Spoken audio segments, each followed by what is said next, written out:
नमस्कार मेरे प्यारे बच्चों। अगर आपको मैथ्स से डर लगता है तो मैथ्स को ऐसे समझिए जैसे आप शाम को 7 बजे खाना खाने बैठे हो और सामने तारक मेहता का उल्टा चश्मा चल रहा है। इसी भाव से अगर मैथ्स पढ़ेंगे तो मैथ्स आपके लिए खिलौना बन जाएगी और हम आपको सरलतम विधि से समझाएंगे। देखिए, बहुत इंपॉर्टेंट प्रश्न जो एक बार नहीं, दो बार नहीं, 3 बार बोर्ड में आ चुका है। Rajasthan board, MP board, UP board, Bihar board. तो पहले प्रश्न मैं आपके सामने पढ़ता हूं। बिंदुओं ए 2, और बी -7, 4 को जोड़ने वाले रेखाखंड को समत्रिभाजित करने वाले बिंदुओं के निर्देशांक ज्ञात करो। तो शुरुआत करनी हमें ए से, एक रेखाखंड खींचना है। अंत करना हमें बी से। ए के मान दे के 2, बी के मान दे के -7, 4। अब इसको करना समत्रिभाजित। सम यानी समान, त्रि यानी 3, भाजित यानी भाग। समत्रिभाजित, ये इस प्रश्न की पहचान है। सम यानी समान, त्रि यानी 3, भाजित यानी भाग। समान 3 भाग करने तो हम यहाँ पर एक बिंदु P लिख लेंगे और यहाँ पर Q लिख लेंगे। तो पहला भाग AP हो जाएगा, दूसरा भाग PQ हो जाएगा, तीसरा भाग QB हो जाएगा। देखिए, समान 3 भाग हमने दिखने में तो कर ली। अब हमें इस P के निर्देशांक याद करने।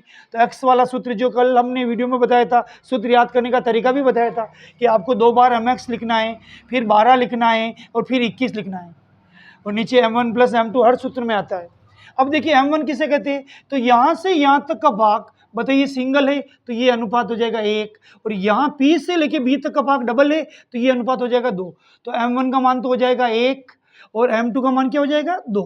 फिर से समझिए, बिंदु P यानी यहाँ से यहाँ तक भाग सिंगल, देखिए आपके सामने ये सिंगल और ये डबल, तो इसका m1 हो जाएगा 1, m2 हो जाएगा 2। तो देखिए, m1 का मान 1, x2 का मान कैसे निकालेंगे? देखो, पहले कोष्ठक के मान होते हैं x1 y1, दूसरे कोष्ठक के मान होते हैं x2 y2। फिर से समझो, पहले कोष्ठक के मान को क्या कहते हैं? x1 y1, दूसरे कोष्ठक के मान को क्या कहते हैं? x2 y2। तो m1 का मान, ये भाग सिंगल है तो m1 का मान 1, x2 का मान कितना है -7, प्लस m2 का मान कितना है सब 2, तो ये m2 का मान 2, x1 का मान कितना है 2 बटे हुए m1 का मान 1, m2 का मान 2। 7 एकम 7, चिन्ह लग रहा माइनस का, 2 दूनी 4 प्लस के 4, 7 में से 4 जाएंगे -3, बड़ी संख्या माइनस की, नीचे क्या है 3, 3 में 3 का भाग कितनी बार जाएगा 1, और ये माइनस का चिन्ह, तो बोलो x का मान आ गया -1। इसी प्रकार y का मान निकालेंगे, सूत्र लगाएंगे। m1 का मान कितना 1, y2 का मान 4, प्लस m2 का मान कितना 2, y1 का मान कितना -2।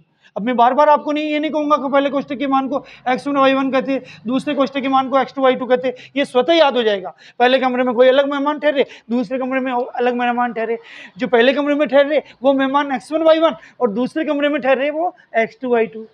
तो m1 का मान 1, y2 का मान 4, m2 का मान 2, y1 का मान -2 बटे हुए m1 का मान 1, m2 का मान 2। देखो, 4 एकम 4, प्लस माइनस 2 दूनी 4, 2 और 1 3, 4 में से 4 जाएगा 0, 0 में किसी का भी भाग दो, यहाँ 3 का दे रहे, 0 में किसी का भी भाग देने पर 0 आता है। तो इसका पहले बिंदु P के निर्देशांक आगे -1, 0, एक आंसर आ गया। इसी प्रकार हम Q के निकालेंगे। तो अब Q के निकालेंगे तो पहला भाग यहाँ तक माना जाएगा, तो ये डबल हो जाएगा, यहाँ से यहाँ तक डबल भाग 2, तो m1 का मान कितना हो जाएगा 2, और ये सिंगल भाग हो जाएगा तो m2 का मान कितना हो जाएगा 1। ये ध्यान रखना, Q के निर्देशांक निकाल रहे। देखिए कैमरामैन इधर देखिए, बिंदु Q के निर्देशांक, तो देखिए Q, A से लेके Q तक आपको लग रहा है ये बड़ा भाग हो गया, यानी m1 का मान डबल हो गया और ये सिंगल रह गया ये, तो m1 का मान 2 और m2 का मान 1, बाकी मान वो के वही, सूत्र वो का वही। देखिए m1 का मान कितना 2, x2 का मान कितना है -7, प्लस m2 का मान 1, x1 का मान 2, m1 का मान 2, m2 का मान 1, 7 दूनी 14, किसके माइनस के, प्लस 2 एकम 2, 2 और 1 कितने हो गए 3, 14 में से 2 जाएंगे माइनस के 12, बड़ी संख्या माइनस की, बटे हुए 3, 3 एकम 3, 3 चौक 12, तो माइनस के 4 आंसर आ गए।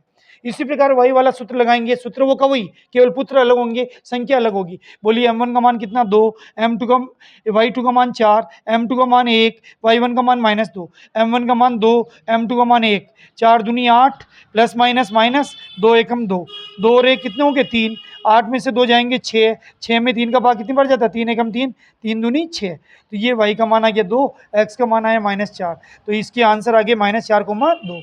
तो हमने समत्रिभाजित करने वाले बिंदुओं के निर्देशांक निकाले। ये वीडियो मैंने फर्स्ट इसलिए बनाया क्योंकि सवाल बड़ा है लेकिन समझ में आ जाएगा। बहुत अच्छा सवाल है, कृपया इसको शेयर करें, बोर्ड में अच्छे नंबर लाए, हमारी दुआ है। बहुत बहुत धन्यवाद।